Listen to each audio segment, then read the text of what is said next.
Coutinho em recuperação de uma otite, então eu vou paternar e assistir a gravação depois. Mas desejo aí uma noite incrível para todo mundo. Um grande abraço, gente. Obrigado por terem compartilhado conosco esse momento.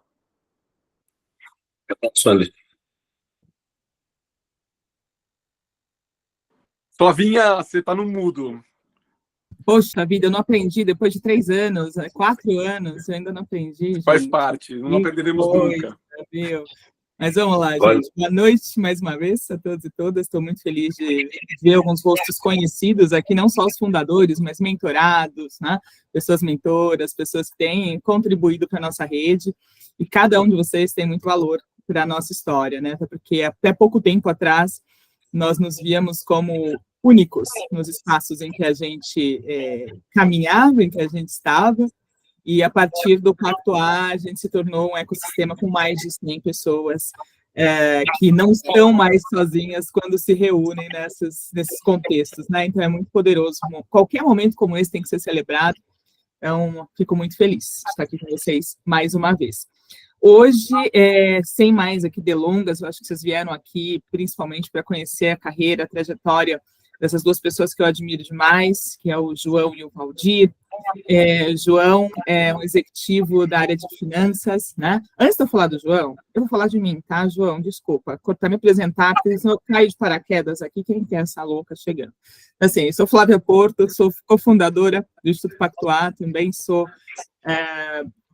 além do Instituto Pacto A, eu também sou conselheira, né, do Pacto A e de uma outra instituição sem fins lucrativos, da área de inclusão produtiva, e hoje eu estou executiva de recursos humanos na Hackett, e já tenho uma carreira em recursos humanos de 28 anos. É um super prazer contribuir e trocar com vocês essa minha vivência, mas hoje o meu papel aqui é mediar essa conversa entre João e Valdir. Voltando aqui para o ponto, Valdir é um executivo super respeitado, admirado, inclusive por mim, ele sabe, na área financeira, tivemos a oportunidade de trabalhar juntos na Dell por alguns anos, mas ele tem uma carreira em grandes organizações, grandes instituições, sejam financeiras, de tecnologia, e eu tive a honra de presenciar essa vivência. Temos aqui também Valdir também cofundador, assim como o João, uma liderança que eu admiro demais, que além de ser cofundador conosco, ele também está executivo de marketing na Nestlé. Então, temos aqui pessoas que representam, enfim, lideranças de grandes instituições, tá? E a ideia é que vocês aproveitem essa trajetória, essa conversa, para não só se inspirarem, mas também, de alguma maneira, vamos tentar hackear um pouquinho esse sistema, encurtar alguns caminhos, para que muitos de vocês não precisem passar por muitos desafios que a gente passou, tá? E, por falar nisso, já para a gente começar, e vou passando a palavra aqui para os meus amigos, queria dar um contexto importante sobre a carreira de pessoas negras, né? Mentorando, inclusive aqui pelo Pacto A, muitas pessoas, e fica muito evidente que a trajetória, ponto de partida das pessoas negras, é relativamente diferente da grande maioria das pessoas que nós vemos ascender nas organizações. Mas muito disso tem a ver com o ecossistema em que nós nascemos, né? Então, presentes ou ausentes os direitos e os privilégios se fizeram no início da nossa vida. Então, eu vou começar pelo João. Eu sei que ele vai brigar comigo porque ele não gosta de começar, mas eu sou teimosa e eu vou falar mesmo assim. Eu vou começar com o João, pedindo para ele falar comigo da trajetória, do início, quando tudo era mato na vida do João, né? Quem que é o João? Qual que é a sua estrutura de família, né? Qual foi sua grande referência no início na sua família? E o que isso te moveu, né? O que isso contribuiu para o João de hoje, para o João executivo? Então, conta para a gente o início e o que isso desenvolveu também de potencialidades, né? Vamos falando do João de hoje, mas olhando um pouquinho da trajetória. Claro, isso não vale, porque eu ia copiar o Valdir, né? Mas tudo bem, vai. Tá bom, deixa assim. Eu também fiquei um pouco envergonhado, porque eu e o Matheus já íamos começar essa live dizendo que a gente está sofrendo muito, porque a gente está numa reforma da casa ou do apartamento, mas cuidar de uma criança com otite é pior, é verdade. Então, espero que o filho do do ano, isso melhore logo. Bom, Flávia, eu já tenho, né, quase 60 anos, então o que não me falta são histórias, né? Eu atualmente sou o primeiro vice-presidente do IBEF de São Paulo, que é o Instituto Brasileiro dos Executivos Financeiros. Sou membro da diretoria executiva do IBEF já faz quase 4 anos, mas nesse mandato de 2 anos eu sou o primeiro vice-presidente. Então, tem sido para mim também uma outra atividade que eu tenho, né, que tem me permitido bastante manter contato com os profissionais da minha área, né, e eu vejo lá que o tema diversidade e inclusão, e quando nós estamos falando de Brasil e inclusão racial, é um tema que está na agenda. Perceba que todo mundo entende a importância, poucos sabem o que fazer. E aí eu entendo que o nosso papel aqui no Pactuai e em outras organizações com o mesmo propósito que a nossa é muito importante, né? Ajudar aqueles que queiram, né, ser, vamos dizer assim, patrocinadores da causa. Eu sou mineiro, nasci em Minas, na região leste de Minas, uma região pobre. Foi rica no passado, mas depois, né, com a exaustão dos recursos naturais lá, virou uma região pobre, e sou de uma família bastante humilde, né? Então, meu pai era meieiro, trabalhava na roça, em fazendas, e quando eu era um aluno muito bom, né? E meu pai foi aconselhado, meu pai era uma pessoa também bastante sábia nesse assunto, que eu devia trazer a mim e os meus irmãos, né, eu tenho uma irmã e um irmão, para um lugar onde a gente pudesse dar sequência aos nossos estudos, porque lá no lugar onde eu morava só tinha aula até a 8ª série, né, naquela época. Então a gente acabou em 1978 mudando aqui para Vitória, onde eu estou hoje, na casa da minha mãe. A gente ia para cá, a gente morava naquele momento numa favela, numa comunidade bastante pobre. Minha mãe lavava roupa para fora, meu pai era carpinteiro, e desde aquele momento, Flávia, eu pensava muito o seguinte: como é que eu posso ajudar? Eu tinha 13 para 14 anos, e eu busquei várias maneiras de tentar ajudar a família, né? Mas eu só fui conseguir mesmo quando eu tinha 16 anos, exatos 16 anos, que eu consegui uma vaga de estágio na companhia Vale do Rio Doce, hoje Vale. E eu me lembro bem, esse foi o meu primeiro desafio, porque eu não tinha condição de estudar nas melhores escolas aqui de Vitória, e, portanto, onde estudavam os filhos daqueles que trabalhavam para a Vale, então a minha chance de entrar na Vale era mínima. Todo mundo me dizia isso. E eu dizia o seguinte: bom, não, eu já tenho, eu vou tentar um sim. E eu sabia que eu era um bom aluno, né, que eu estudava muito. E eu consegui entrar, né?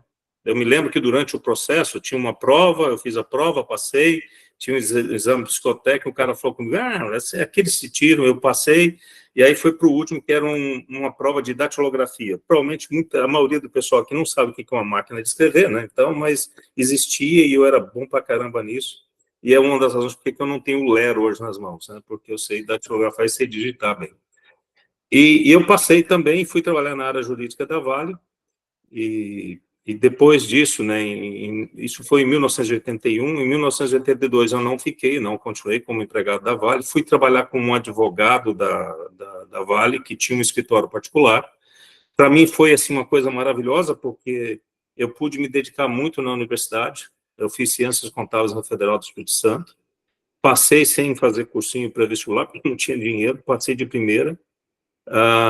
Acho que eu fiz um excelente curso lá e entrei. Eu me lembro bem que eu tinha um amigo que trabalhava no Bradesco e ele entrou na Philips 2 anos antes de mim, e a gente entrou na universidade juntos também, e eu sempre comentando com ele, ganhava salário mínimo, era nada, puxa, difícil e tal. E ele me contou um dia o seguinte: nós estávamos voltando da universidade, era meia-noite, ele disse para mim: João, tá tão ruim que piorar não vai. Então, fica tranquilo que vai melhorar. Um mês depois, eu estava trabalhando para a Philips. Ele me convidou. Eu tive essa oportunidade de trabalhar numa das maiores multinacionais da época, né, da eletroeletrônica. Eu fiquei na Philips por 23 anos. Eu comecei no nível mais baixo da área administrativa e financeira, né, como um assistente júnior numa filial de vendas. Eu acho que eu fazia um bom trabalho. A pessoa aqui lá de São Paulo, né, gostava muito do meu trabalho, e quando eu terminei a faculdade em dezembro de 86, essa pessoa me convidou para vir para São Paulo. mas eu tinha que vir por minha conta e tinha que passar num processo de seleção. Esse processo de seleção eram de 10 estudantes das melhores faculdades de São Paulo, Getúlio Vargas, Unicamp, USP, né? Que eles iam escolher para ser os futuros vice-presidentes. E ele me incluiu como 11º. E eu me lembro que quando eu cheguei em São Paulo para fazer a entrevista, eu falei, eu sou um cara de sorte, né? Porque a pessoa que estava lá, que era o contador da Philips, era um negro e mineiro. Então, foi fácil aí criar uma conexão. E esse cara praticamente me adotou e ensinou a maioria das coisas que eu sei, né? Então, isso foi uma coisa chave na minha carreira, né? Eu fiquei, então, 23 anos na Philips, eu tive uma carreira meteórica na Philips, eu cresci muito. Meus últimos 8 anos na Philips, eu fui CFO para a América Latina, de 2 divisões diferentes. Os primeiros 4 anos para a área que cuida dos produtos que a gente conhece no Brasil como Valita, e os últimos 4 anos na área de TV, DVD, aparelhos de som e tudo mais. Início de 2008, eu decidi sair da Philips para aceitar um convite para trabalhar na HP, como CFO da HP para o Brasil. Era, naquela época, a maior empresa de tecnologia do mundo, um desafio enorme, para mim, uma outra cultura, uma outra indústria, e era exatamente o que me chamava a atenção. E eu fiquei 2 anos na HP, nessa função, e aceitei um convite para fazer parte de um grande projeto da Itaúsa, que era tomar uma decisão estratégica sobre uma das subsidiárias do Grupo Itaúsa, chamada Itautec, na área de tecnologia. Lá também fiquei 2 anos, e o motivo foi porque se decidiu por vender o negócio, né? E eu comecei o processo de venda, e no meio do processo de venda, a Dell me convidou para trabalhar. E eu acho que foi a melhor coisa que eu fiz na minha carreira, realmente, foi aceitar ir para a Dell. Com certeza foi a empresa onde eu tive, assim, onde eu aprendi muito. E talvez respondendo uma pergunta que você vai nos fazer para frente, Flávia, a primeira coisa que eu ouvi dentro da Dell, inclusive de você, foi: aqui networking conta. Se você não conhecer as pessoas não te conhecerem, você não vai a lugar nenhum. E eu lembro que eu falei, networking é bom, em qualquer lugar é importante, mas na Dell eu aprendi que isso é fundamental, né? E a gente era incentivado, encorajado a isso, né? Então, eu acho, Flávia, assim, fazendo um pouco um resumo disso, e eu posso responder qualquer outra pergunta, eu acho que eu tive uma vida de bastantes desafios. Eu me lembro que eu trabalhava na Philips, era uma empresa holandesa, masculina, de loiros, olhos azuis, né? E que tinha muita facilidade de se conectar com iguais. E eu não era igual, né? Então, eu tinha que ser muito mais eficiente do que qualquer outro, eu tinha que falar mais alto, manter minha mão, sabe, levantada o tempo todo para conseguir ser ouvido. Então, assim, depois, eu estou te falando depois de 40 anos atrás, tá certo? Hoje, eu acho que essa condição mudou um pouco, mas eu vejo que os desafios continuam iguais. E uma outra coisa que depois a gente pode debater um pouco, eu acho que muito das limitações, elas estão aí, mas se a gente não decidir enfrentá-las, Flávia, não vai adiantar nada. Então, eu acho que é o que eu chamo do meu lado, assim, eu sempre fui muito pragmático, eu não parei para ficar reclamando. Eu me posicionava, eu acho que eu me posiciono hoje muito mais, isso é uma coisa que talvez seja porque o contexto naquela época era diferente, mas hoje eu me posiciono. Talvez hoje também eu seja um líder, um cara que pode, né, fazer isso, mas eu sei que os desafios estão aí, mas eu acho que reclamar deles e se sentir injustiçado não ajuda a gente a mover. Tem que ter atitude, correr atrás, fazer, eu diria, as suas coligações com pessoas que possam te ajudar. E, principalmente, eu acho, Flávio, assim, que me trouxe onde eu estou, além das pessoas que me ajudaram, foi a educação. Você tem que investir em conhecimento. Sim, sem dúvida. Não, João, eu vou puxar para cá a corda, porque você já começou a entrar no tema da minha segunda pergunta. Eu vou ouvir o Valdir aqui, está todo mundo muito curioso para ouvir a história do Valdir também, mas, de alguma maneira, aqui fica muito claro, fica muito evidente a importância, né, não só da referência familiar, da família, a própria família te estimular a ir além dos limites que estão ali no nosso entorno. Acho que isso é muito importante, muito sábio. Tem, obviamente, a questão da gente, o senso de oportunidade, né? Fica aqui o que eu interpreto da sua experiência, você pegar qualquer oportunidade boa que surge e lidar com ela como se fosse a última, né? Ou a única, até porque a gente nunca sabe realmente se vai ser a próxima, se vai ter a próxima e quando vai ter. E, obviamente, o networking, que vai ter uma pergunta específica sobre isso. Vou pedir para você congelar, não vou dar nenhum outro spoiler aqui, mas sim, de fato, faz muita diferença, e a gente sabe que a forma de se relacionar também no Brasil e com todos os seus recortes faz muita diferença aqui. Ainda mais num país tão relacional quanto o nosso, né? Mas, Valdir, vou passar a bola para ti agora. E conta pra gente, como é que foi teu início de carreira, como é que foi lá na tua família, quando tudo era mato, né? E começa a fazer a relação pra gente já de por quê, o que isso fez, construiu a potência que você é hoje e o caminho que você conseguiu percorrer e alcançar com base em onde você veio. Não, perfeito. Em primeiro lugar, obrigado a todos que estão aqui hoje. Acho que é um privilégio estar ao lado de pessoas como Flávia e João, e com todo mundo que está acompanhando esse call aqui. Não sei se estão ouvindo bem, eu estou com um pouquinho de retorno, mas eu vou continuar aqui de qualquer forma. O João está com... Vamos mutar o João, pronto. Então, vamos lá. Bom, acho que, até pegando o gancho um pouco do que o João e a Flávia falaram, acho que tem que começar falando de família, né? Então, eu venho de uma família de classe média baixa da Zona Leste de São Paulo, né? Acho que para as pessoas que são de São Paulo conhecem bem um pouco dessa realidade. E que quando eu tive o primeiro call com o Pactuar, que aliás foi o Kwame que me trouxe, e eu vou falar um pouco de como eu conheci o Kwame também, foi muito interessante que a gente viu experiências muito parecidas. Histórias de vidas em alguns momentos diferentes, mas experiências muito parecidas, né?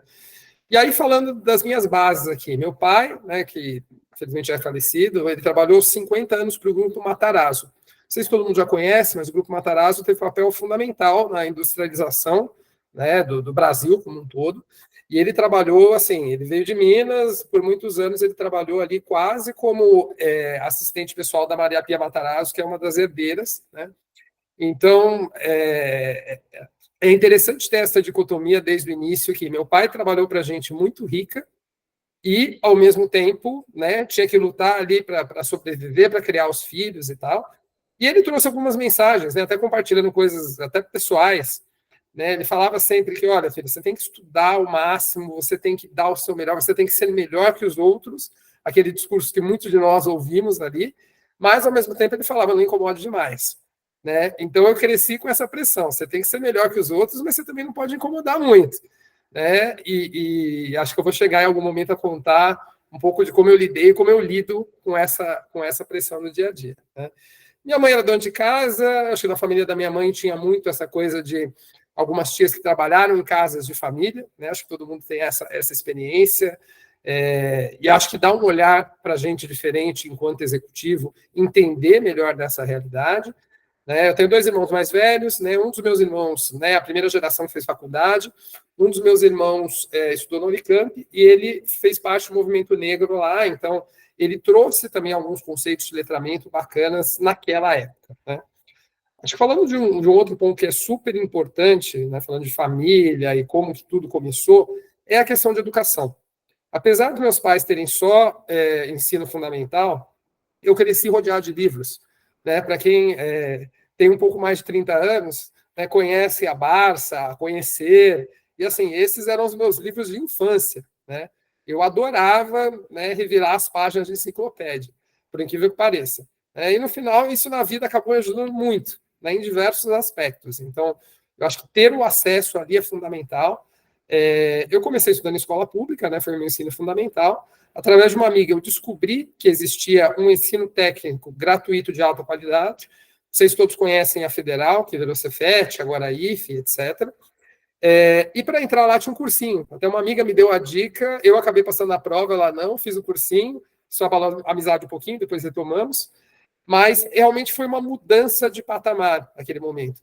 Porque aí realmente eu tive que estudar muito, até para corrigir os gaps que eu tive aí anteriormente, mas foi algo que valeu muito a pena, né? E aí eu fui fazer administração na USP, etc. E aí aconteceu uma outra coisa, que é virar o único, que eu acho que alguns de vocês passam por isso. Ah, então você é o único negro naquele ambiente. E as pessoas começam até a utilizar você de token. Não, mas olha, se você está aqui, não temos um problema. A gente sabe que não é assim que funciona, né? Também tive o privilégio, né, de trabalhando fazer parte das maiores empresas aí de alimentos e bebidas do mundo, né? Comecei trabalhando isso na PepsiCo, e depois trabalhei muito tempo na Mars, que, aliás, foi onde eu conheci o Kwame, né? E acho que foi muito, muito bacana o nosso contato, o nosso convívio por lá. Até uma coisa que me marcou, ele falou, nossa, você foi o primeiro gerente de marketing negro que eu vi. Marketing é uma área um pouco mais elitista. Então, também acabei lidando com isso aí ao longo do tempo. Foi lá que eu tive experiência internacional, foi lá que eu entendi um pouco o papel do colorismo, né, e que o colorismo existe em diversas realidades, não só aqui no Brasil. Trabalhei um pouco também dentro da Mars, na área de pets, e é interessante que as pessoas têm vieses até com seus pets, né? A gente tinha grandes campanhas de adoção, e uma coisa que me chamava muito a atenção, né, quando fala de adoção de cachorros, as pessoas ficavam ali na fila porque elas queriam adotar os cães que tinham raça, os cães menorzinhos, os cães até mais clarinhos. Assim, é bizarro, né? As pessoas levam certos vieses também para outras áreas da vida. Né? Acho que é um tema aí para a gente pensar. E eu fui para a Coca-Cola, onde eu tive o meu primeiro quilombo corporativo, que eu gosto de falar. Primeira experiência ali de você ter um grupo de afinidade de pessoas com histórias parecidas e que realmente, para mim, fez muita diferença em todo o meu entendimento. E foi muito legal que tive a oportunidade de levar a minha história para a companhia, de fazer mentoria reversa com 2 vice-presidentes da Coca-Cola, foi muito legal. Ou seja, eu era o mentor deles em assuntos de diversidade racial. E agora, como a Flávia já mencionou, eu estou na Nestlé, eu lidero também o Nestlé, que é o grupo de afinidade, e também sou um dos cofundadores do Pacto A, com muito orgulho. Acho que temos uma missão aqui muito importante. Então, espero não ter estourado o tempo, mas esse é o inicial e a gente pode aprofundar aí nas questões que vocês tiverem. Super obrigada, Valdir. Acho que tem muitas reflexões e identificações aqui, né? Acho que muitos de nós... A lição número 1, que ficou clássico aqui, claro, para a gente, é a importância da educação, sem sombra de dúvidas, né? E a reflexão que a gente faz é sobre educação quanto um direito e não como um privilégio. Infelizmente, né, no nosso país, ele acaba sendo visto como um privilégio, e muitos de nós, né, isso foi um pouco também da minha realidade, a gente acaba tendo que abrir mão de um direito em detrimento do outro, muitas vezes um direito de uma alimentação de qualidade, de um sono de qualidade, de um lazer, né, para ter acesso à educação que deveria ser garantido para todo mundo, né? Que potência seria o país se todos tivessem acesso à mesma educação? Infelizmente, dado o contexto que a gente sabe, né, que sócio-historicamente, todo o contexto das pessoas negras no Brasil nos colocou num lugar de exclusão de direitos. E isso a gente está falando de pouquíssimas gerações, a gente está falando de 3 a 4 gerações aqui. Muitos de nós, provavelmente, os avós ou bisavós têm histórias muito parecidas, né? A minha mãe colheu algodão aos 6 anos de idade, esse era o trabalho dela, e na geração seguinte, que é a minha, o acesso à educação me permitiu ocupar um espaço no mesmo agro que, de alguma maneira, a escravizou, né? Porque é uma condição praticamente análoga à escravidão, você trabalhar pela subsistência e envolver crianças.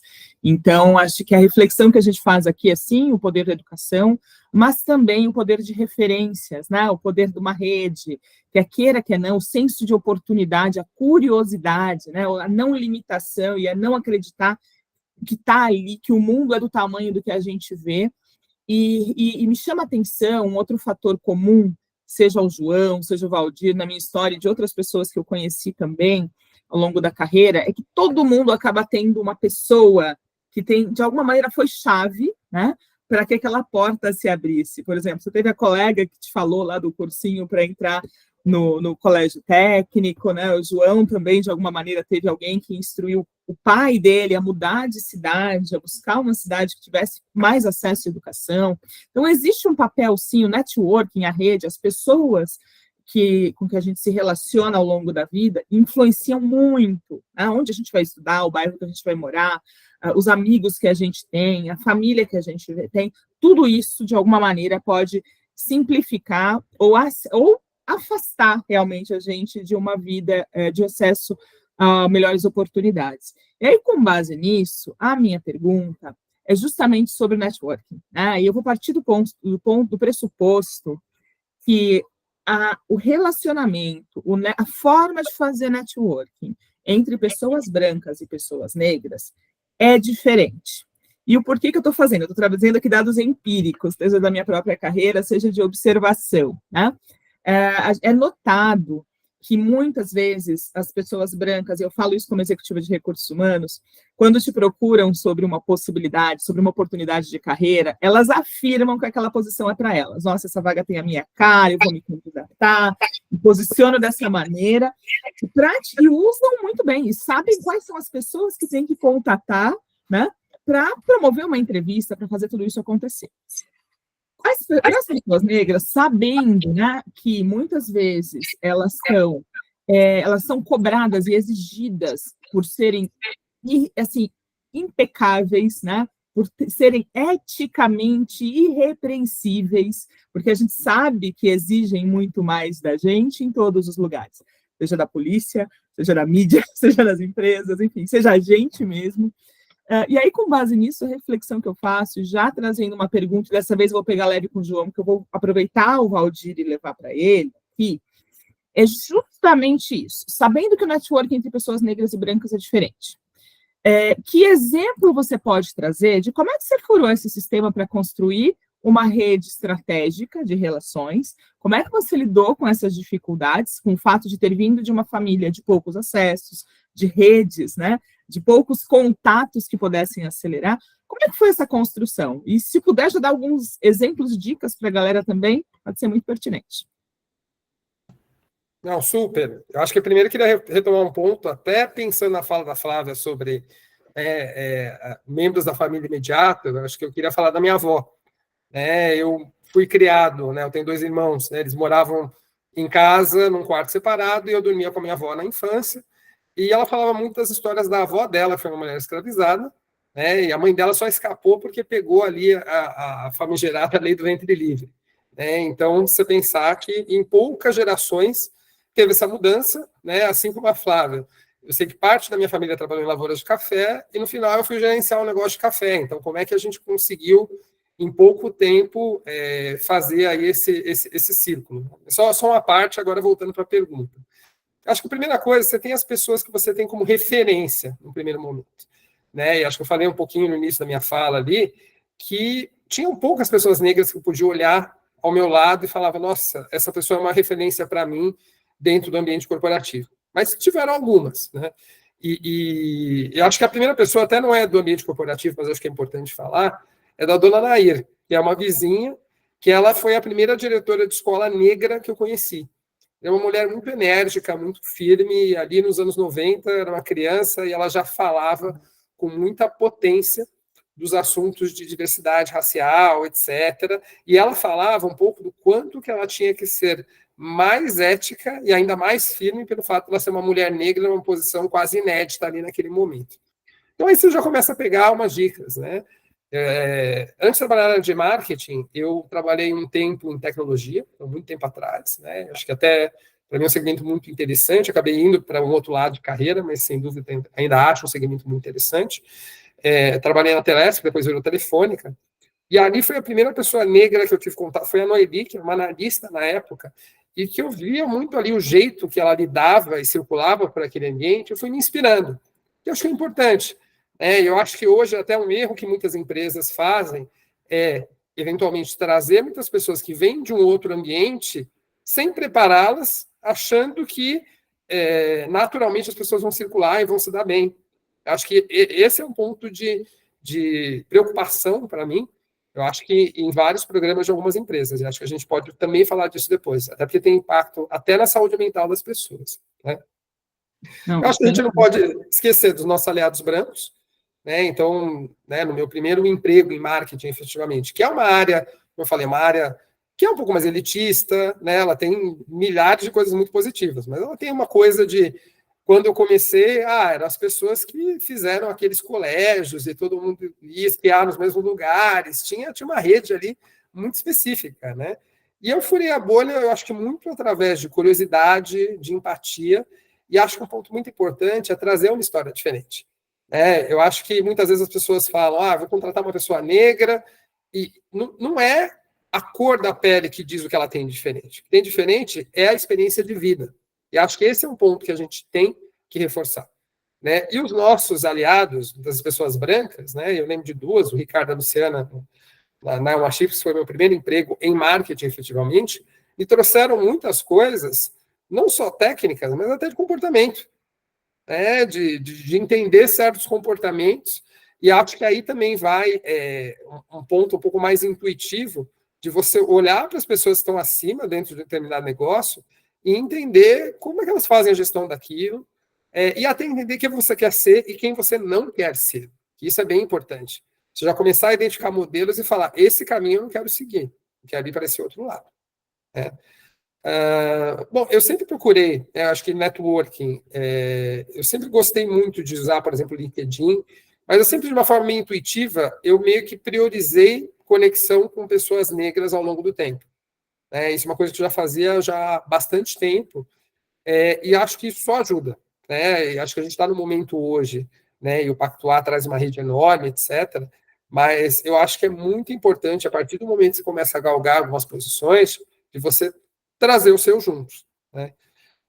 Acho que uma última dica que eu dou, a questão do inglês, né? Eu acabei estudando inglês por 7 anos, na cultura inglesa, eu tive o privilégio de começar com bolsa, e depois a bolsa foi diminuindo, eu fui continuando o curso, e fez muita diferença, né? Fiz todos aqueles certificados, tem muita gente que fala, é coisa demais, mas não, para mim fez muita diferença. E esse contato internacional, né, principalmente se você quer trabalhar numa multinacional, etc., é muito importante. Então, ter o idioma, saber explicar a realidade do Brasil, né? Então, acho que até uma história que eu posso dar, até da empresa onde eu trabalho hoje, acho que não tem problema, com uma história bem conhecida, que uma pessoa da Suíça, que já veio muitas vezes ao Brasil, né, uma pessoa de nível muito alto lá, veio fazer uma visita, e aí teve uma reunião com o pessoal de pesquisa e contaram para ele, o Brasil é um país majoritariamente preto e pobre. E aí ele olhou com uma cara de espanto, isso uma pessoa que gerencia um negócio do Brasil, e falou, nossa, mas não é o que eu vejo quando eu venho aqui. Isso marcou muita gente lá. E o cara fica no Tangará, vai no escritório ali, frequenta ali, né, a Faria Lima, os espaços, e ele não tem ideia do que é o Brasil. É uma empresa que tem um percentual de vendas gigante para a população negra, para a classe C e D, que são coisas diferentes, mas tem uma intersecção, obviamente, e o cara não sabia. Né? Então, também, qual que é o nosso papel até de, num primeiro momento, educar as pessoas? Espera aí, essa é a realidade que existe lá fora. Né? Então, eu acho que esses são alguns exemplos, eu vou parar por aqui, porque o João tem bastante coisa para falar, então vou deixar aí o papo para o João. Não, obrigada, Valdir. Sabe que a tua fala me traz algumas reflexões, e eu acho, primeiro, que é fundamental, você trouxe uma fala que é sobre a potência de ser quem a gente é, né? E o poder da diversidade não está no nosso fenótipo, né? Não está no cabelo, no nariz, na boca, na cor da pele.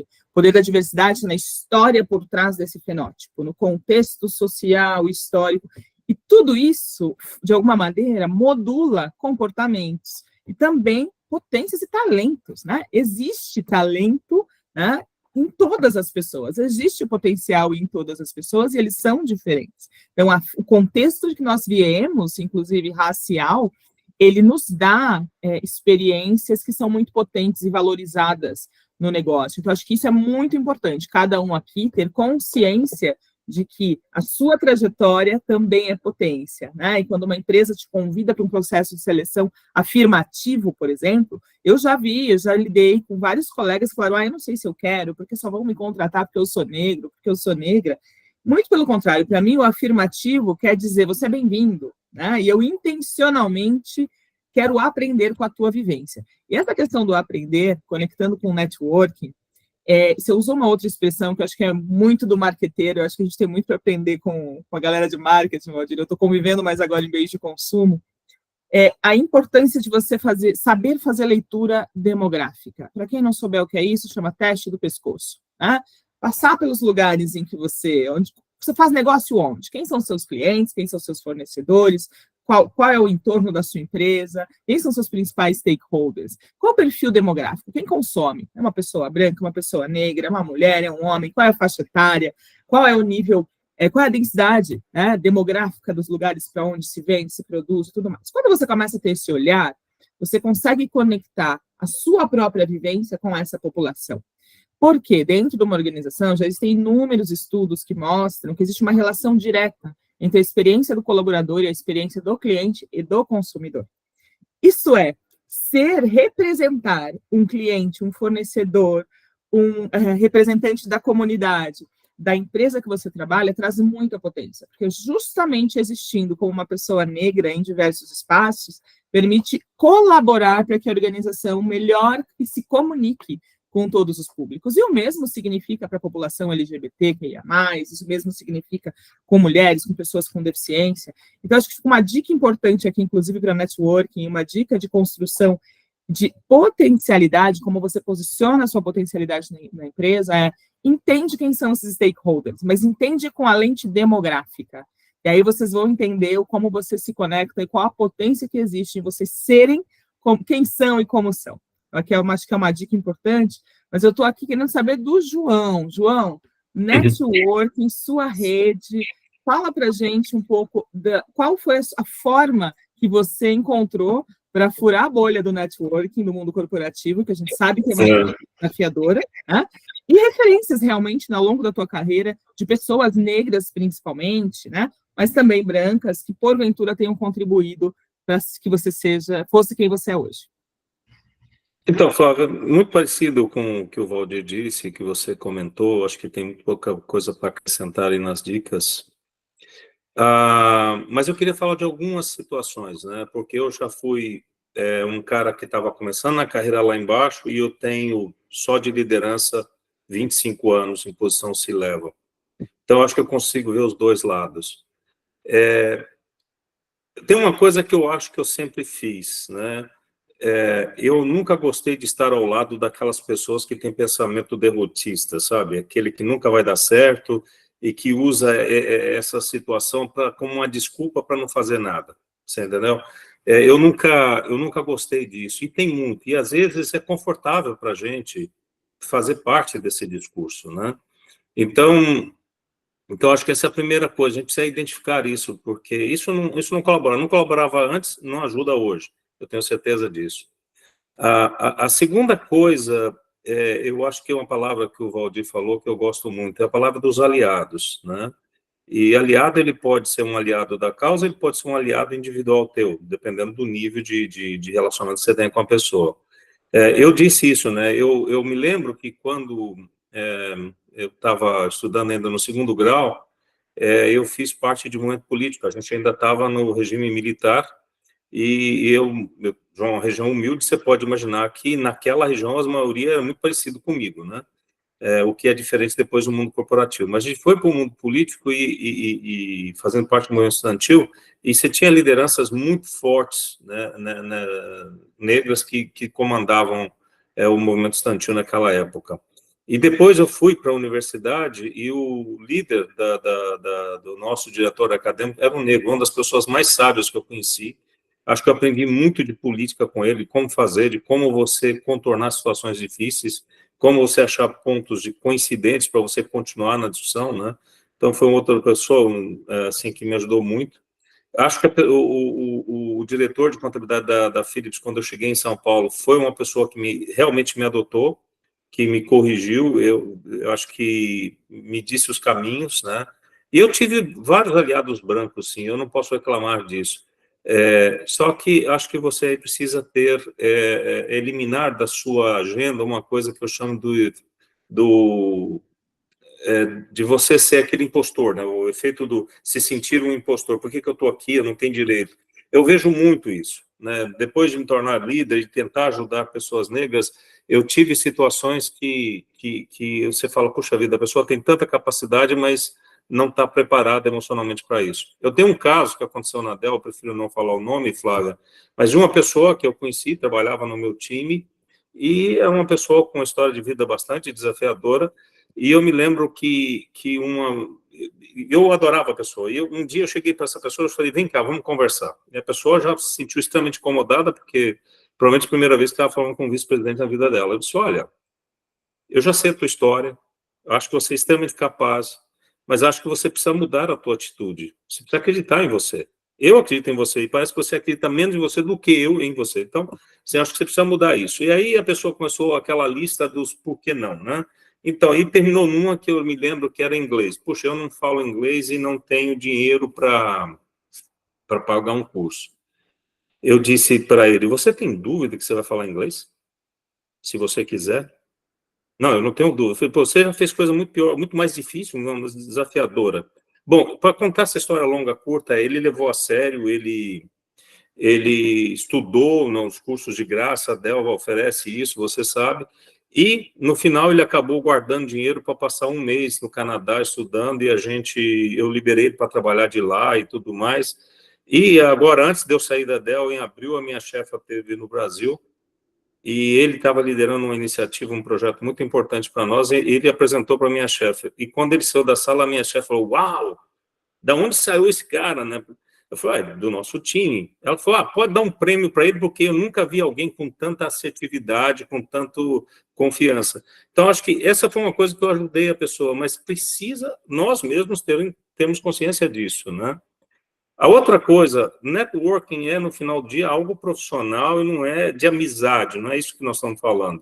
Então, eu tive muitas situações na minha carreira de líder que a pessoa marcava, a Dell patrocina muito essa coisa de portas abertas.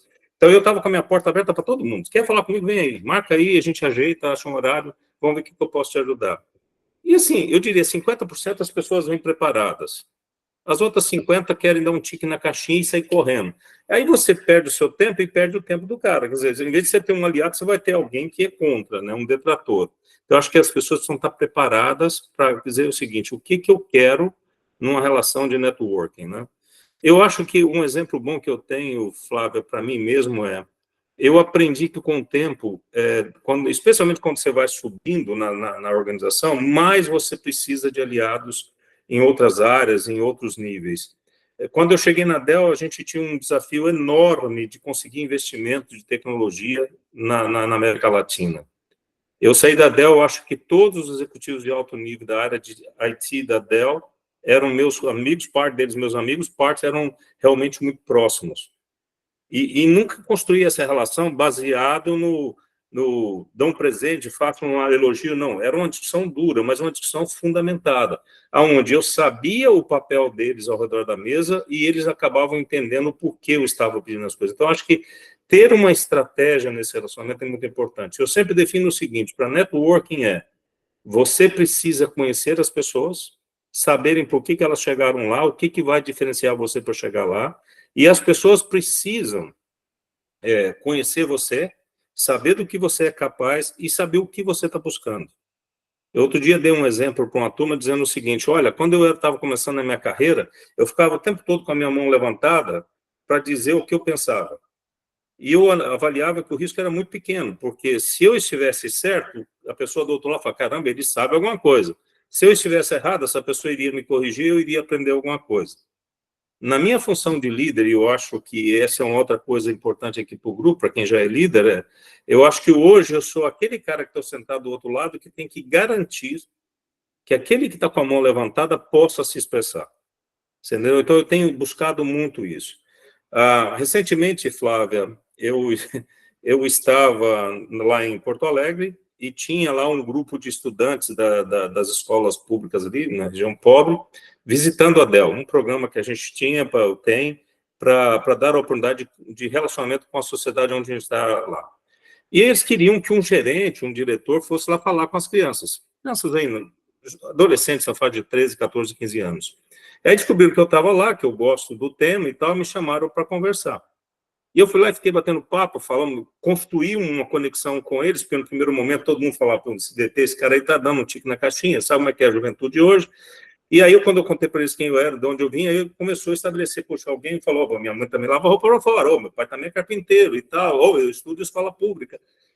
E depois de 1h30, era só 15 minutos, depois de 1h30 falando com eles, me expulsaram da sala. E eu disse, ok, eu só saio com uma condição, eu quero que aquela menina que está lá no fundo, que está querendo fazer uma pergunta desde o começo e não teve coragem de fazer, que ela o faça agora.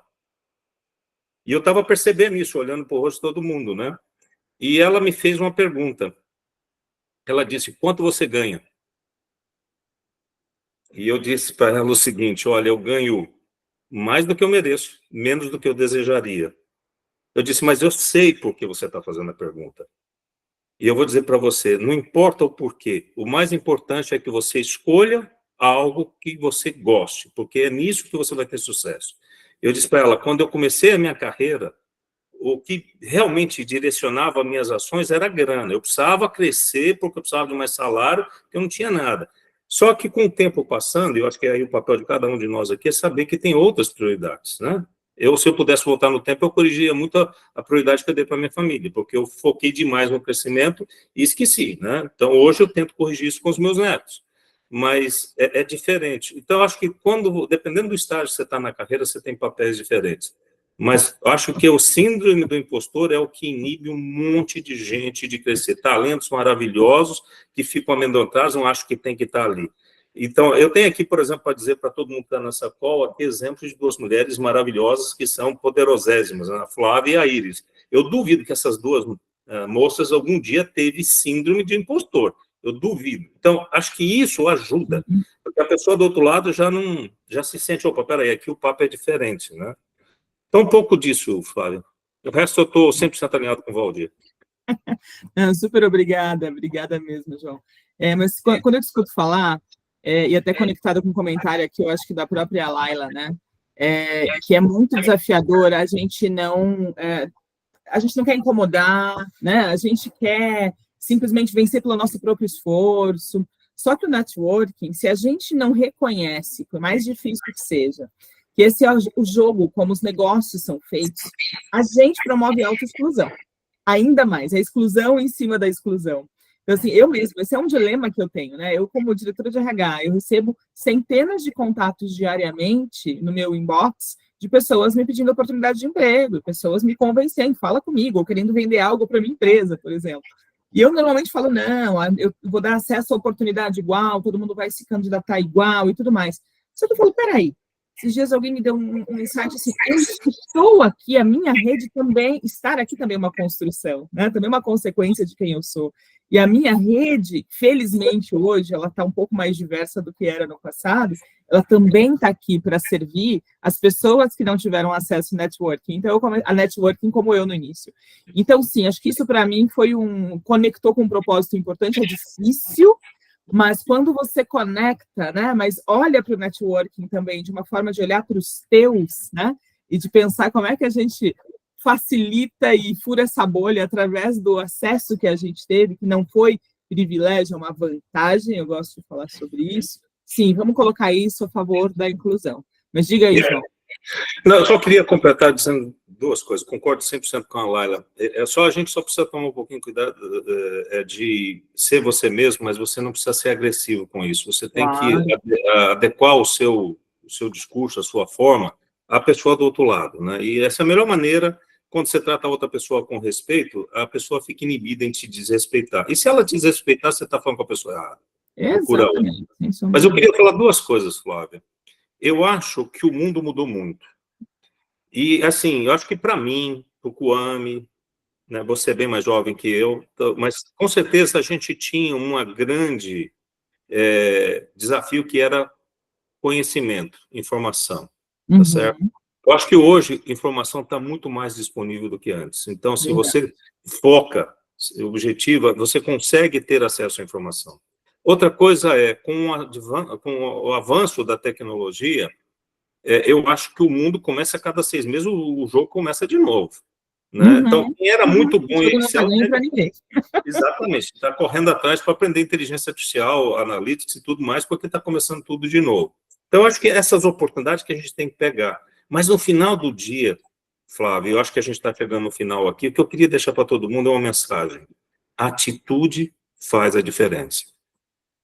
É a atitude que te leva para frente. A atitude, eu estou falando, positiva, construtiva. Eu acho que é isso que a gente precisa ter, orgulho. E, por último, procurar aliados. Eu acho que nós temos pessoas aí visionárias como o Kwame, que pensou um dia o Pactuar, como o Zé Vicente lá da Universidade de Palmares, como o pessoal da CUFA, tem várias outras alternativas que você pode se juntar. E qual é o ganho com isso? Você vai contribuir, mas principalmente, como é no meu caso, você vai aprender. E sem entender a nossa história, sem entender os nossos desafios, sem ter exemplos de como enfrentá-los, fica mais difícil. Então, hoje a gente tem essa discussão na pauta da sociedade brasileira. Vamos fazer parte dela. Vamos aprender com ela. Muito bem, Valdir tem uma contribuição, quero te ouvir, Valdir. É isso aí, eu acho que só para entrar no mesmo tema, e até referente à conversa que estava no chat, eu acho que tem alguns pontinhos sobre networking também para a gente falar antes de abrir para mais perguntas. Eu acho que um é como encontrar a própria voz. Né? Eu acho que isso é super importante hoje, em tempos de mídias sociais. Cada vez mais a gente tem que se posicionar, mas eu não acho que a gente tem que se posicionar sobre tudo. A gente tem que encontrar os assuntos onde tem mais pertinência e falar disso. Senão você acaba sendo um comentarista ali de uma forma meio vazia e não está relacionando a sua experiência com aqueles tópicos. Então, eu acho que esse é um ponto muito importante, ter foco aí nesse networking. E eu falei no início sobre a história de não incomodar, né, que é uma dificuldade, até surgiu no chat aqui, como eu faço isso, né? Eu comecei a entender ao longo do tempo que eu tenho permissão, mais que permissão, eu tenho direito de incomodar, né? Desde que, claro, eu sei do que eu estou falando, né, e ter essa confiança que eu estou sabendo do assunto que eu estou falando, e colocar isso de uma forma, como o João falou, propositiva, construtiva, mas a gente tem que sair desse lugar. Eu acho que um recado importante a sociedade tenta nos colocar num lugar de servidão. E é normal para a gente se sentir, muitas vezes, nesse lugar de agradar, etc. Mas a gente tem que mudar isso. Né? Para o mundo corporativo mudar, a gente tem que mudar isso e sair dessa imagem de servidão para uma mensagem de pragmatismo, com orgulho da nossa história, mas ao mesmo tempo sem deixar de falar o que é importante. Eu acho que era isso que eu queria trazer aqui para vocês. Excelente. Antes, eu sei que tem várias perguntas da galera, que o pessoal trouxe perguntas interessantes que eu vou compartilhar com vocês. Mas para a gente fechar esse bloco, queria fazer uma consideração sobre o que o João trouxe, da síndrome do impostor, né, que por muito tempo foi muito associada ao papel feminino, mas todas as pessoas estão sujeitas a passar por isso. Claro que quanto mais recortes, né, de exclusão ou de opressão essa pessoa tiver, muito provavelmente menos ela vai se validar nesses lugares. Mas você sabe que eu tive uma experiência, respondendo você, João, sim, eu já tive síndrome da impostora, tá? Só que sabe o dia que ela acabou? O dia que eu sentei na cadeira, olhei para o lado e falei, era desse povo que eu estava com medo. Eu descobri por que eu falo isso. Eu comecei a notar que as pessoas que eram meus pares, a primeira vez que eu sentei num comitê executivo, tinha medo, tinha insegurança, tinha dúvida, tá? Não sabia por onde começar, passava mal, não dormia à noite. E pior, tinha metade da minha experiência e ganhava o dobro do que eu, tá? Essa foi a notícia ruim que eu descobri, porque eu era do RH, eu sabia quando todo mundo ganhava. O quê? A síndrome da impostora acabou agora, ainda fui lá e briguei pelo meu aumento, tá? No final, então fica a dica aqui de que sim, a síndrome é aquilo que a sociedade faz a gente acreditar. Eu não gosto muito da palavra síndrome, porque a gente associa muito a doença, né? A algo que eu contraio e eu não tenho como me livrar. E, na verdade, esse mecanismo, né, o que chamam da síndrome do impostor ou da impostora, nada mais é do que um mecanismo da sociedade para manter as coisas como estão. Né? Nós, as pessoas negras, servindo as pessoas que sempre tiveram acesso ao privilégio, que acreditam que conseguiram por puro mérito. Então, acho que não é doença, mas mata carreiras, tá? Igual. Mata carreiras, exatamente. Mas por isso que essa dica que você deu, João, da atitude, ela é importante, do risco, né? De assumir o risco, porque assim, vamos falar mal da gente de qualquer maneira. E de todo mundo, tá? Do branco, do negro, toda pessoa que assume no papel, ela vai ser desafiada, ela vai ser questionada. Então, já que é para falar mal, já que é para desafiar, vai lá e assume, né? Vai lá e dá, e nem que seja pelo... E vou te falar que as melhores coisas que eu fiz na minha vida, eu acredito que para vocês tenha sido a mesma coisa, foram as coisas que eu não sabia, foram as coisas que eu estava insegura, porque eu me dispo de um lugar de certeza e busco, nem que seja por humildade, eu faço networking, eu estudo, faço benchmark, procuro pessoas que tiveram a mesma vivência para ir lá e fazer o melhor. E, de fato, as melhores coisas que eu fiz na minha carreira eram as coisas que eu não sabia. Então, vamos assumir o risco, né? Assumir o risco, por mais que a gente não se veja lá, a gente está, no mínimo, aprendendo algo novo ao longo do caminho, se expondo ao aprendizado. Então, vocês vão notar comigo que a síndrome da impostora cai por terra a hora que você senta e olha para o lado e vê os pares e vê, gente, demorei, né? Demorei a chegar aqui de verdade. Então, fica aí a dica. Mas vamos para as perguntas. A gente tem aqui mais ou menos uns 30, 35 minutos de previstos, né? A gente está aqui, Matheus, acho que até 9h40, né? Que a previsão é isso, final, encerramento? Até 9h30. 9h30, tá? Eu olhei errado, 9h30. Então a gente tem mais 25 minutos. E tem algumas perguntas que eu vou direcionando aqui para o Valdir e para o João, e eventualmente eu vou me meter aqui como abelhuda que sou e contribuir, tá? Primeira pergunta que eu tenho, e eu vou falar de quem aqui agora, que está com minha colinha no celular. O Kwame quer falar alguma coisa. Pode falar? Então vamos lá, diga, Kwame. Não, eu queria contribuir um pouco com a questão de networking, né? E, assim como todos nós aqui, eu fico o tempo todo tentando pensar o que mais eu posso fazer, o que mais nós podemos fazer, né? E ao longo dessa reflexão, eu notei que nosso networking, muitas vezes, estava muito ligado somente à empresa, né? A gente sai para jantar numa boa empresa e, na verdade, a gente não sai com o nosso CPF, a gente sai com um crachá no peito, né? A gente vai jantar com crachá no peito, a gente vai para um lugar com crachá no peito, e sempre relacionado a isso. Mas a gente esquece que a vida também, que a carreira, a vida profissional, a vida pessoal de uma pessoa negra vai além do network da empresa, né? A gente precisa também fazer isso fora da empresa, né? Cada um de nós aqui, muitos aqui que já tiveram sucesso, e alguns que estão chegando lá, já tiveram oportunidade de estar num super restaurante, de viajar para lugares maravilhosos, de estar em museus maravilhosos, cultura maravilhosos, mas sempre muito solitário, né? Sou eu com eu, né? Ou com alguém da empresa, né? E foi nessa brincadeira que, junto com o Denis, a gente resolveu, mas e o lifestyle, né? E fora da empresa? O que a gente está fazendo para a gente se conectar? O que a gente está fazendo, por exemplo, para estar num bom restaurante e comer bem, e conversar sobre comida, sobre gastronomia? O que a gente está fazendo para sentar, tomar um bom vinho, né, e curtir um bom vinho fora no ambiente de empresa, né? Então, eu acho que a gente tem que investir muito mais no network, né? É uma dificuldade muito grande, eu sinto isso, a dificuldade que as pessoas têm de engajar.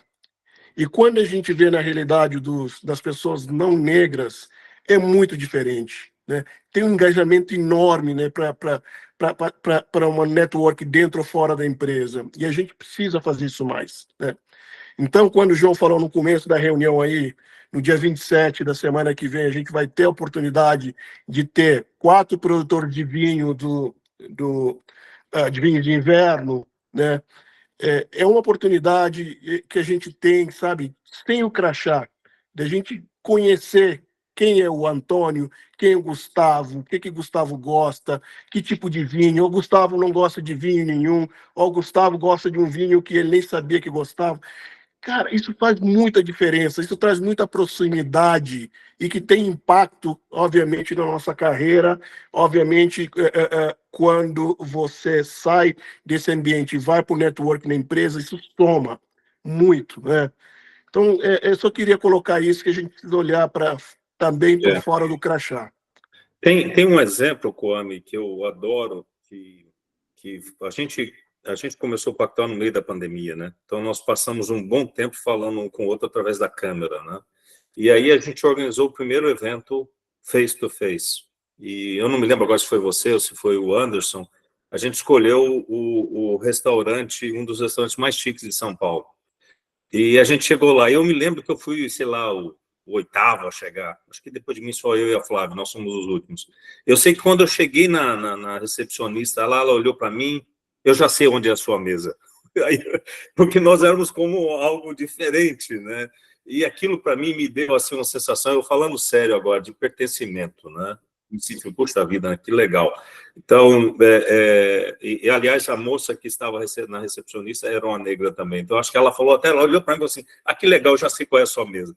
Então, foi um negócio muito interessante. E, João, isso contribui um pouquinho, isso é muito importante, de você educar as pessoas a estar acostumado com isso, que isso não seja uma coisa de vez em quando, né? Se a gente pensar bem, muitas vezes a gente pensa assim, fui num restaurante e não fui bem atendido, né?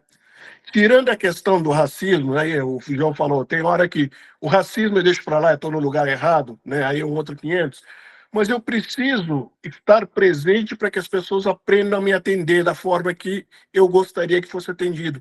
E a gente só faz isso estando presente, saindo, estando junto, para fazer coro, para fazer volume, que uma andorinha só não vai fazer a primavera ou o verão.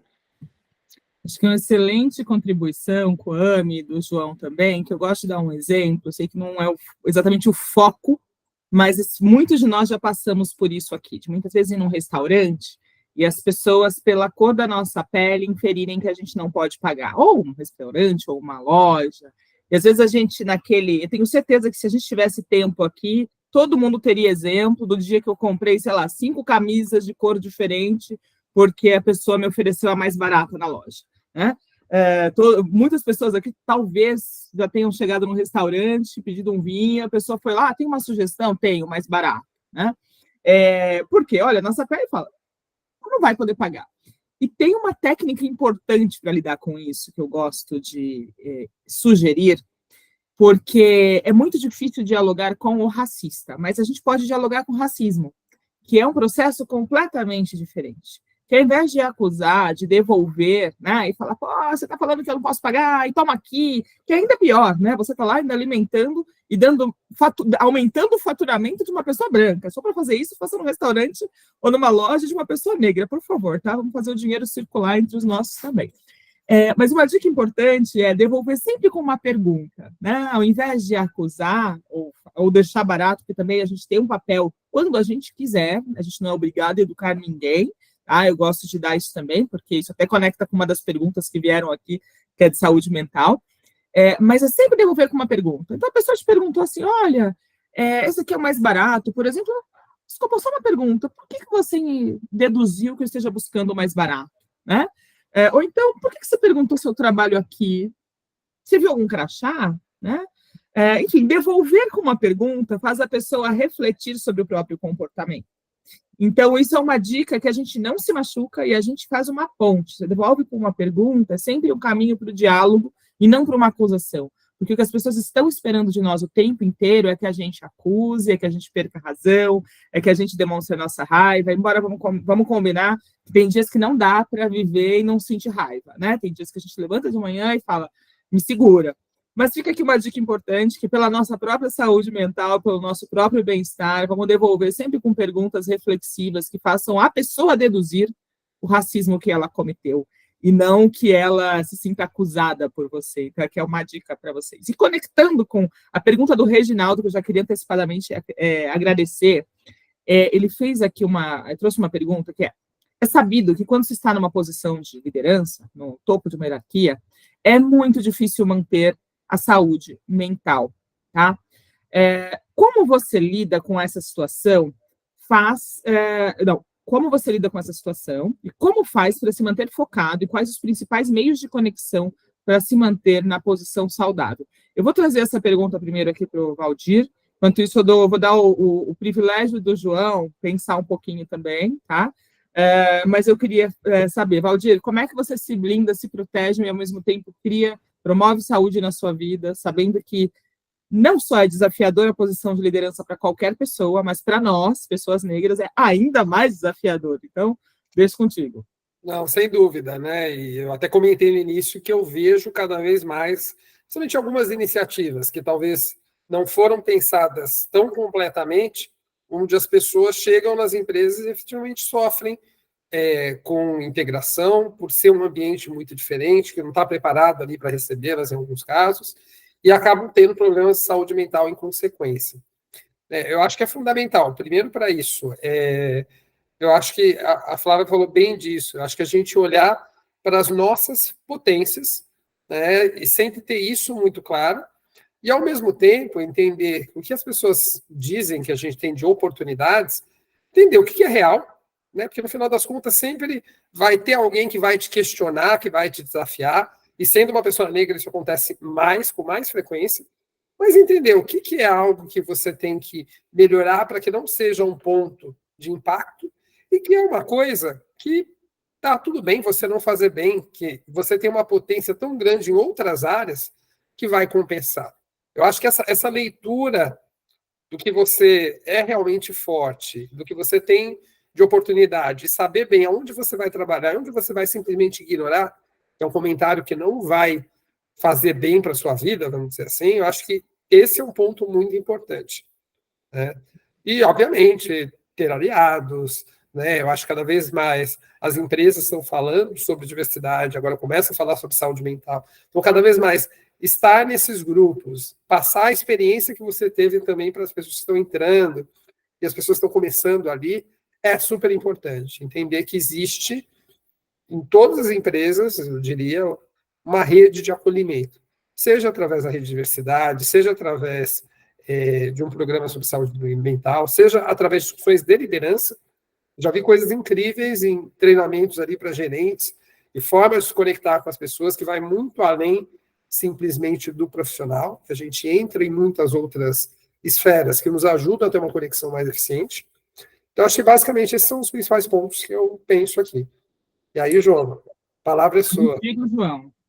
Não, eu acho que a gente pode ir para a próxima pergunta, Flávio, porque eu falaria exatamente o que o Valdir disse, com uma observação. Eu acho que todos nós, brancos, negros, whatever, quando chega em posição de liderança, por exemplo, você tem muita pressão, e manter a saúde mental é um difícil. Mas não é só quem está na liderança, todos, em todos os níveis, têm as pressões, né, que te levam a essa situação. Eu aprendi uma coisa, Flávia e o pessoal que está na call aqui, eu tive momentos que eu quase fiquei muito mal. E eu aprendi uma coisa, definir os meus limites, até onde eu vou. E a baliza, para mim, são os meus valores. Dali eu não vou. Então, quando chegou naquele momento, eu tomei uma atitude diferente e eu fiquei tranquila com ela mesma, porque eu tinha certeza que a minha atitude naquele momento estava balizada pelos meus valores. Podia estar certo ou estar errado, mas é o que eu penso. Então, eu acho que as pessoas precisam ter essa autoestima. Você tem que ter uma certa flexibilidade para lidar com situações difíceis, com pessoas difíceis, mas você não pode deixar que algumas situações ocorram. Por exemplo, desrespeito e tudo mais. Você precisa botar limites nisso. E eu sempre coloquei assim, quais são os meus valores? Eu sempre voltei a essa pergunta, né? Então, isso que eu recomendo para vocês hoje, né? Não, excelente. Eu vou fazer uma rápida contribuição sobre o tema de saúde mental também, que é sobre a necessidade que muitos de nós temos de dar conta de tudo, e ainda mais com essa autoexigência, essa régua alta que costumamos ter, né? Seja com olhar de gênero, seja com olhar racial. O mais importante é a gente lembrar, ninguém, absolutamente ninguém, nem o branco, nem o negro, sabe de tudo, é bom em tudo, né? Todo mundo tem talentos específicos ou diversos, né? E a gente tem que conhecer e apostar naquilo que a gente de fato é bom, como o Valdir disse, né? Tem espaço para todo mundo brilhar, mas é muito importante também reconhecer, e isso é para qualquer posição de liderança, tá? A liderança, já foi o tempo daquela liderança que sabia tudo e que precisava ter todas as respostas, né? Acabou, não existe mais isso. Por quê? Primeiro porque as perguntas estão mudando o tempo inteiro. Então, você precisa, de fato, ter mais pessoas curiosas no seu time. Curiosidade foi uma palavra que apareceu aqui várias vezes, né? Que vão apontar o caminho de amanhã, que vão fazer novas perguntas, que vão guiar outras perguntas e outros caminhos, do que a liderança que tem que dar todas as respostas, alguém vai lá e executa, né? Não, tem talento, tem que confiar no talento, tem que formar pessoas, ter coragem de trabalhar com pessoas que, inclusive, são melhores do que vocês em alguma coisa, porque assim uma liderança não cresce. Um segredo importante, a dica aí de RH, tá? Ninguém cresce sem desenvolver sucessão. Ninguém cresce sem desenvolver outras pessoas, sem abrir o caminho para outras pessoas. Então, sim, se desenvolvam, mas ao longo do caminho, não criem mecanismos em que a empresa fique dependente de você, porque isso dá uma falsa ilusão de segurança, de estabilidade, mas isso vai te deixar desatualizado, isso vai te deixar sem frutos da liderança, e o negócio ele é conhecido, a performance de uma liderança é conhecida pelos frutos que a liderança dá, pelos talentos que ela desenvolve, pelos desafios que ela resolve através das pessoas. Então, não caiam na armadilha de quererem demonstrar ser bons em tudo. É fundamental que vocês demonstrem que tem um time brilhante, né? E esse é o mérito de vocês como líderes, terem times brilhantes e não serem brilhantes o tempo inteiro, tá? Então, fica aqui uma dica importante para vocês, e isso vai contribuir muito para a saúde mental de vocês, saber que vocês não precisam ser bons o tempo inteiro. Tá? Vou trazer uma outra pergunta da Luana, e eu vou passar essa pergunta para o João. João, o que você considerou um diferencial no início da sua carreira? Olha, turning point, tá? Vamos trazer para um ponto mais do contexto do Pactual, para a carreira executiva. Um passo antes da carreira executiva. O que você foi assim, poxa, o turning point? Se eu não tivesse feito isso, a gente já falou de educação, mas vamos levar um pouquinho mais para frente, que é o contexto em que os nossos mentorados estão hoje, para a gente apropriar, né, aqui e tentar colher um impacto dessa conversa. Qual foi o turning point? Qual foi o diferencial da sua carreira para você sentar hoje onde você está? Da vida. Eu acho que eu tenho tantos momentos de turning point, Flávia, mas talvez, assim, é uma situação interessante. Eu ainda era bem jovem e eu sempre fui um pouco precoce nesse tema de carreira. Na minha época, né, eu me tornei diretor quase executivo já na Philips com 26 anos, 27 anos. Eu acho que a coisa mais interessante que aconteceu, um belo dia, a gente tinha um chefe que era um gênio, mas como todo bom gênio, incompreendido. Ninguém entendia o que ele falava. Realmente o cara era complicado. E eu me lembro que eu cuidava da parte de contabilidade, que a gente chama de valuation dos investimentos. Um negócio bastante complexo, mas, sim, eu conhecia bem. E a gente fazia, naquela época, muito planejamento tributário. E veio lá do corporativo uma proposta de planejamento tributário, e o meu chefe avaliou, sentou com os diretores, blá, blá, blá, você olha para mim, vai lá e faz. E eu nunca aceitei muitas coisas do tipo assim, vai lá e faz porque eu estou mandando. Peraí, eu preciso entender. E eu fui analisar toda a proposta que foi feita, e eu cheguei à conclusão que não ia dar o resultado esperado. Isso aqui vai dar o contrário. E aí falei com o meu diretor, que era esse que eu te falei, o Lopes, que era o negro, né? Eu falei, olha, Lopes, não vai funcionar. E ele me pediu para explicar para ele, eu expliquei, ele concordou comigo, levamos para o nosso gerente, o diretor lá maior, e o diretor falou, não, isso é feito corporativo, isso aí tá certo, o João está começando agora, né, e tal. Bom, passaram-se alguns meses, a gente estava próximo do fim do ano, fizeram a análise de todo o planejamento e viu que tinha dado exatamente ao contrário.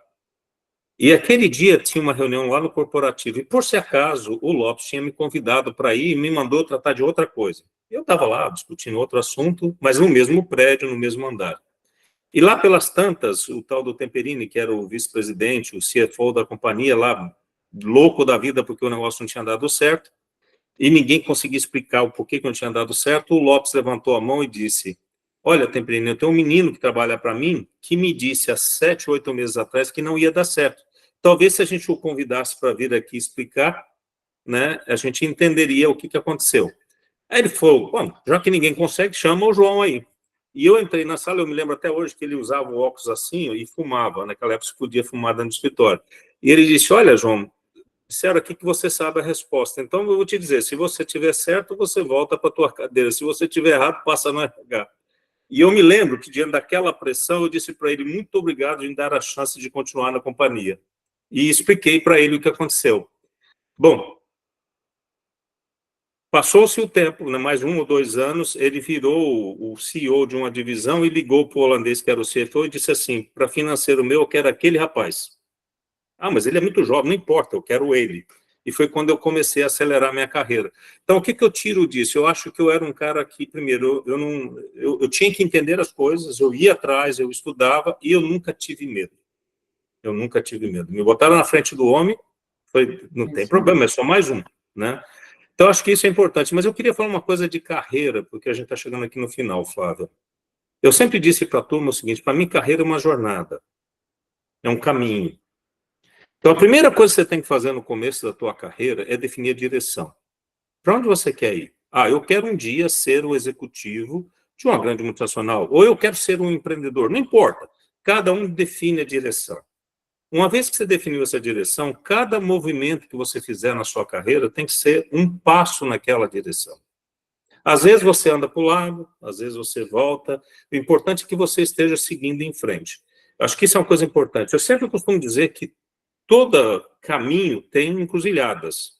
E às vezes a gente é exposto a ser encruzilhado. Alguém chega e fala, pô, mas você está em finanças, mas eu tenho uma vaga muito boa em marketing. E aí você fica tentado, porque é um salário melhor, os caras de marketing são uns caras chique, legal, né, gente boa e criativa. Pode ser, mas você tem que saber o seguinte, que se você desviar do seu caminho e ele não for a direção correta, você vai perder muito tempo. Então, não é que você tem que se amedrontar com isso, mas você tem que avaliar realmente se você está mudando de direção ou se você está sendo tentado por um desvio no caminho. Então, eu sempre olho para isso, parece meio lúdico, mas eu acho que ele é muito prático, porque quando você recebe ofertas, você tem que entender o que aquilo agrega na sua jornada, né? Uhum. Não, excelente. Acho que é um ótimo ponto, porque isso fala sobre... Isso é planejamento estratégico, né? A gente fala tanto disso nas organizações e a gente precisa tratar a nossa própria carreira com planejamento estratégico e ter o mapa, lógico, tem que ter flexibilidade para mudar o caminho, né? Mas, pelo menos, a direção, onde você quer chegar, qual é o plano, tem que exercer o protagonismo e não esperar que façam isso por você, né? Porque quem espera, vou te falar, muito dificilmente vai alcançar. Então, acho que a gente tem que, de fato, se planejar e assumir o papel. Deixa eu fazer uma pergunta para o Valdir agora. Tem uma pergunta aqui interessante da Marília, que é o seguinte: como é que a gente mantém a si e a equipe motivada num contexto em que a liderança acima não é diversa e você tem uma equipe diversa, tá? Então, como é que a gente motiva, como é que faz as pessoas acreditarem que é possível? Qual o teu papel como líder, né, de pessoas pouco representadas pelo topo, para, de fato, fazê-las acreditar que é possível, mas que também, tenho apoio, né? Este é o lugar em que eu posso crescer e me desenvolver, independente de quem eu seja.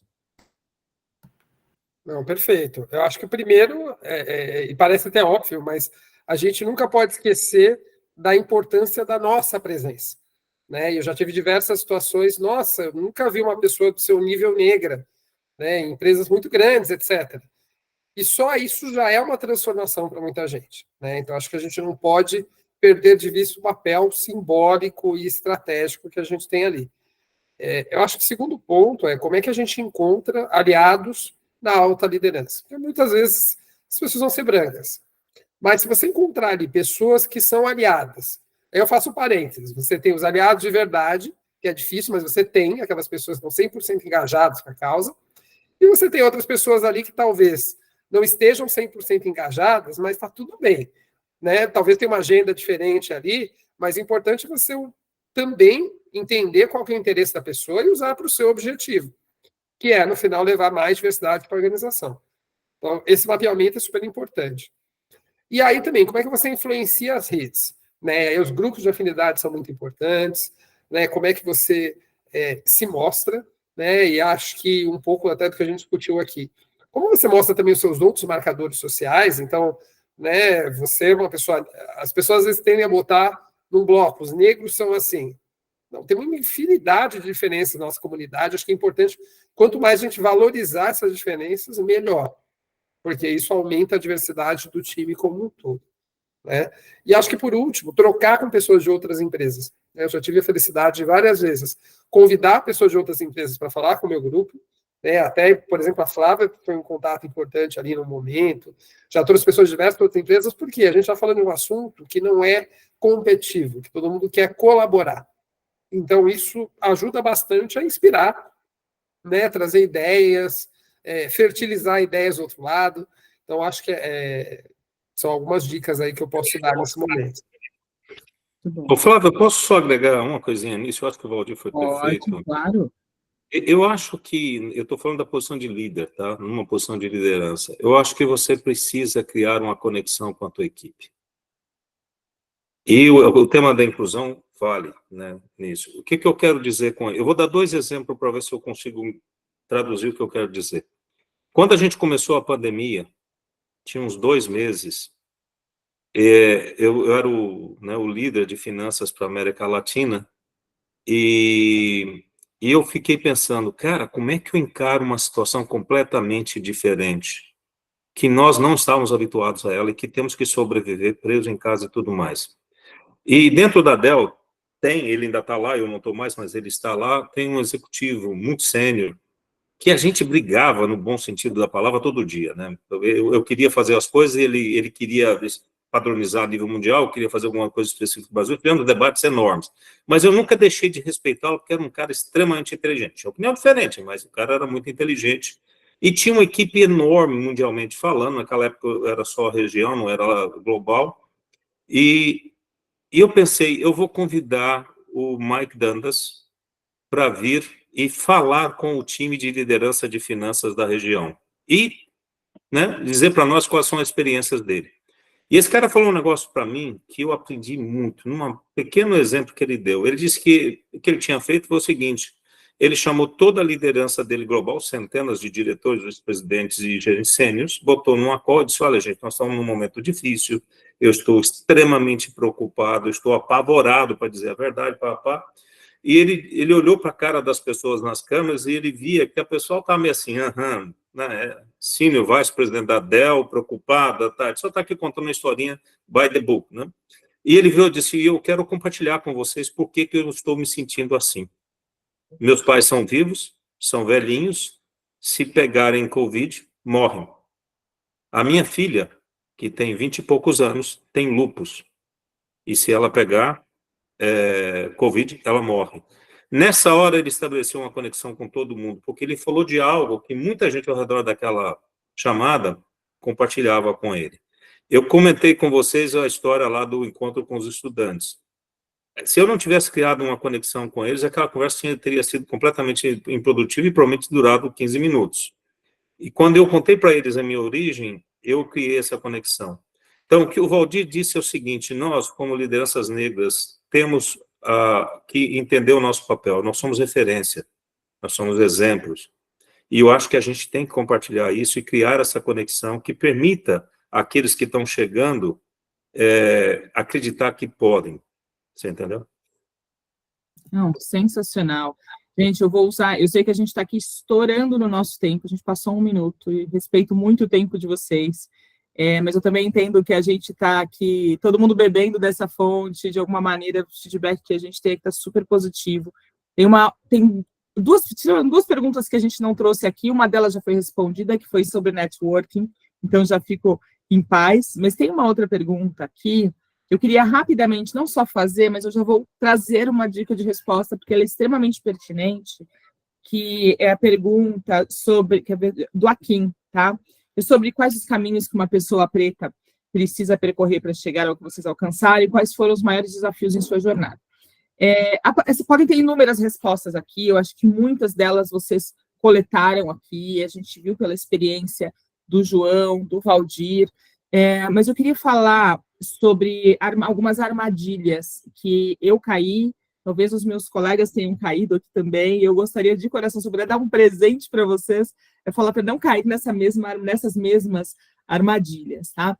A primeira, como eu já falei, é de fato acreditar que a gente não tem potência, e sim a gente tem muita potência, identifiquem o que torna vocês únicos e coloquem isso a serviço da organização. E 2, é não mudar absolutamente nada em você que você não queira para se sentir pertencente, para agradar outras pessoas. Eu fiz isso muito tempo na minha carreira, na minha vida, seja esteticamente, e uma outra ameaça que é financeiramente. A gente sabe que o Brasil é um país em que se faz muito pouco planejamento financeiro, e as pessoas negras são e foram afetadas historicamente por isso. Então, se eu puder falar para vocês, dar um único conselho de carreira, lembrem que muitos de nós, muitos de vocês estão aqui trabalhando para 3 gerações. Isso é, somos a primeira geração que furou a bolha, a gente está ali, e que é a nossa prioridade muitas vezes, ir lá resgatar os nossos pais, os nossos avós, né? Os nossos filhos. São 3, 4 gerações que são aceleradas, são beneficiadas pela transformação da nossa vida. Então, não é prioritário, por exemplo, na minha visão, você gastar dinheiro com uma roupa de marca, com uma bolsa de marca, com um sapato de marca, né? Porque isso é algo que não vai adicionar valor, na maioria das vezes, para a sua carreira, para a forma como a tua carreira, como você entrega valor. Então, aqui fica uma reflexão super importante, porque, sim, você quer mudar o seu cabelo, é porque você quer, não porque o outro fala que você precisa mudar. Eu vou vestir tal roupa porque estão pedindo, que é o dress code da empresa, mas é o que você quer, o que conversa com a sua identidade, né? Sempre dialogue com isso e se questione, eu preciso realmente fazer esse investimento? Será que eu não tenho outra prioridade? Será que eu já não estou tendo, mais uma vez, sendo tolhida de um direito, né? Para agradar pessoas que não necessariamente estão a fim de fazer algo de bom por mim? Então, fica aqui uma dica importante, planejamento financeiro, foco no que interessa, né? Vamos guardar dinheiro porque não guardaram por nós no passado, na maioria das vezes, né? Vamos cuidar da gente. E o restante, gente, é só voar. Contem com a gente, contem com o Pactuar. Hoje, sempre, a gente está aqui para vocês, em grupo, no coletivo, no individual. Um super prazer compartilhar desses momentos com vocês. Ficaria aqui a noite inteira, tá? Obrigada, João, obrigada, Valdir, obrigada a todos, Kwame, Iris, todos os cofundadores estão aqui, e a equipe, principalmente, que fez tudo isso acontecer. Matheus, não sei se está... Matheus está aqui, ele mudou da posição da caixinha, muito obrigada, de verdade. Um beijo grande para todos, e até o próximo, que em breve a gente já vai enviar o convite, espero que a gente seja tão gostoso como foi hoje.